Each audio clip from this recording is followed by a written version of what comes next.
এই জন্যই আমি যুবকদেরকে বলি, তুমি প্রেম করে কেন বিবাহ করতে গেলে, তুমি অবৈধ সম্পর্ক করে কেন বিবাহ করতে গেলে, যুবক এমন মেয়েকে বিবাহ করো যেই মেয়ে কমসে কম দোয়া করলে আল্লাহর দরবারে কবুল হওয়ার সম্ভাবনা থাকবে।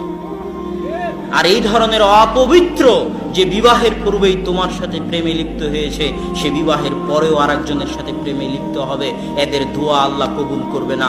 তোমার সন্তানের জন্য দোয়া করার মতো স্ত্রী যদি তুমি বাছাই না করতে পারো, তোমার সন্তান যখন বিপদে পড়বে তখন জায়নামাজ বিছিয়ে আল্লাহর দরবারে হাত পেতে কান্দাকাটি করার মতো স্ত্রী যদি বাছাই না করতে পারো, তাহলে যুবক তোমার জীবনের 16 আনাই বৃথা, তোমার জীবনের পুরোটাই মিছে।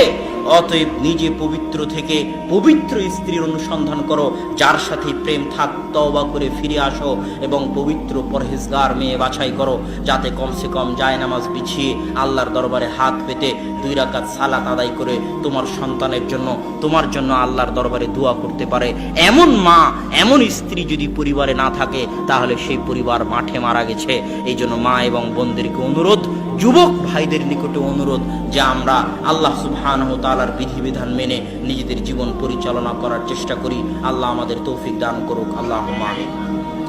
যুবকদের উদ্দেশ্যে জরুরি কথা, আমি গত বছর এই মজলিসে যুব সমাজের জন্য আলোচনা করেছিলাম। বিশাল লম্বা 30-40 মিনিট, 1-1.5 ঘন্টার আলোচনা ছিল। আজকে অত লম্বা আলোচনা করছি না, আজকে সংক্ষিপ্ত আকারে যুব সমাজকে বলে